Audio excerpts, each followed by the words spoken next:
ברוכים הממשיכים לחלק ב' על אחסון יעיל בבית. אהלן, אני יפעת שרגאי, מעצבת פנים, אנחנו מדברים על אחסון יעיל. הרבה פעמים כשאני מגיעה לפגישה במטבח ופותחת את הארונות והמגירות, אני מגלה שיש פריטים שלא שייכים למטבח. המלצה שלי, תפנו כל מה שלא קשור למטבח לחללים אחרים לפי הסוג שלהם. ואם צריך מגירת בלגן, אז תיצרו אותה בחלל אחר בבית, בייחוד אם המטבח קטן כמו אצלנו. בנוסף, במטבח אפשר לאחסן פריטים בסלסלאות נצרים, ביחידות פתוחות, מדפים פתוחים לתבלינים או לכלים יומיומיים, וכדי שלא יצברו אבק אפשר להניח אותם הפוך. בחללים ריקים, למי מכם שיש מדרגות לקומה השנייה, ממליצה להכניס ארון אלכסוני בהזמנה מן הגר, כדי להיפרד מהאבק והבלגן בחלק הזה של הבית.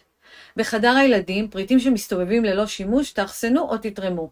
לאלה שמשתמשים בהם, למדו את הילדים שיש מקום יהודי לכל דבר, ובסוף היום מסדרים אותם במקום. אצלי, ההרגל הזה עבד. גם אם לקחתם טיפ אחד מכל הסרטון, אני ממש שמחה. מוזמנים לעקוב באינסטגרם ובפייסבוק. ביי!